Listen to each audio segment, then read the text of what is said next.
We will not have failure, only success and new learning. The important thing is not what they think of me, but what I think of them. Were women to unsex themselves by claiming equality with men, they would become the most hateful, heathen, and disgusting of beings and would surely perish without male protection. We are not interested in the possibilities of defeat. They do not exist. Give my people plenty of beer, good beer, and cheap beer, and you will have no revolution among them. Just close your eyes and think of England. Nothing will turn a man's home into a castle more quickly and effectively than a dachshund. Beware of artists. They mix with all classes of society and are therefore most dangerous. I love peace and quiet. I hate politics and turmoil. We women are not made for governing, and if we are good women, we must dislike these masculine occupations. I positively think that ladies who are always and seem quite disgusting, it is more like a rabbit or guinea pig than anything else, and really it is not very nice. Great events make me quiet and calm. It is only trifles that irritate my nerves. Do not let your feelings, very natural and usual ones of momentary irritation and discomfort, be seen by others. Don't, as you so often did, and do let every little feeling be read in your face and seen in your manner.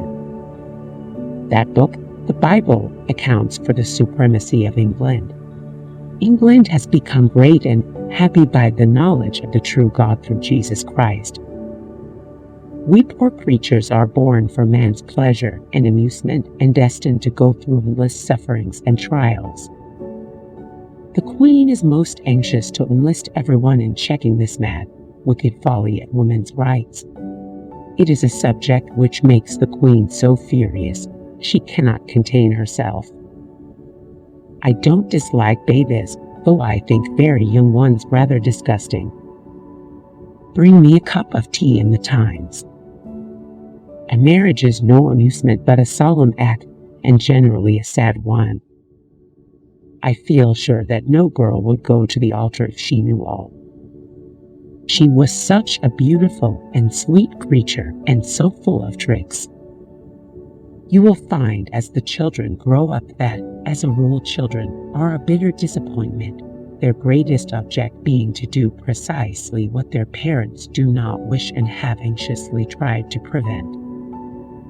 Oh, that peace may come. The Queen is most anxious to enlist everyone who can speak or write to join in checking this mad, wicked folly of women's rights, with all its attendant horrors on which her poor, feeble sex is bent, forgetting every sense of womanly feeling and propriety. On alcohol, total abstinence is an impossibility, and it will not do to insist on it as a general practice. I am every day more convinced that we women, if we are to be good women, feminine and amiable and domestic, are not fitted to reign. At least it is they that drive themselves to the work which it entails. The Queen has done all she could on the dreadful subject of vivisection, and that Mr. Gladstone will speak strongly against such a practice, which is a disgrace to humanity. No civilization is complete which does not include the dumb and defenseless of God's creatures within the sphere of charity and mercy. When I think of a merry, happy, and free young girl, and look at the ailing, aching state a young wife is generally doomed to, which you can't deny, the penalty of marriage. To the bishop who suggested the widowed queen now consider herself as married to Christ, that's what I call twaddle. Affairs go on, and all will take some shape or other, but it keeps one in hot water all the time. I would venture to warn against too great intimacy with artists, as it is very seductive and a little dangerous. Being pregnant is an occupational hazard of being a wife. He speaks to me as if I was a public meeting. I think people really marry far too much. Is such a lottery after all, and for a poor woman, a very doubtful happiness.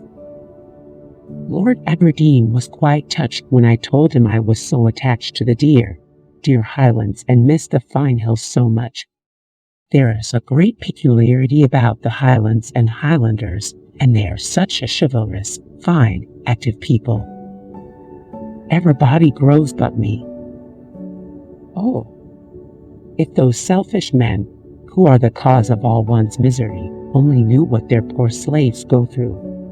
What suffering, what humiliation to the delicate feelings of a poor woman, above all, and one especially with those nasty doctors. For a man to strike any woman is most brutal, and I, as well as everyone else, think this far worse than any attempt to shoot, which, wicked as it is at least more comprehensible and more courageous. Oh, was ever woman so blessed as I am? Men never think, at least seldom think, what a hard task it is for us women to go through this very often. God's will be done, and if He decrees that we are to have a great number of children, why we must try to bring them up as useful and exemplary members of society. An ugly baby is a very nasty object, and the prettiest is frightful. Being married gives one one's position like nothing else can.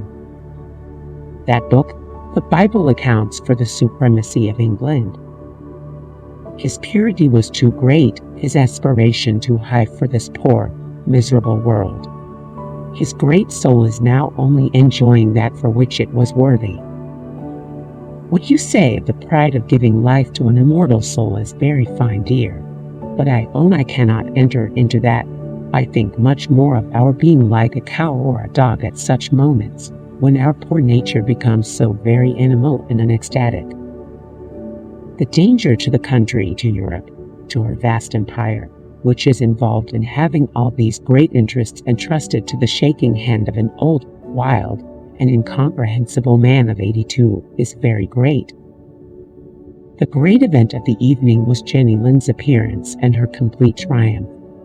She has a most exquisite, powerful, and really quite peculiar voice, so round, soft, and flexible, and her acting is charming and touching and very natural. On same-sex marriage, no woman would do that,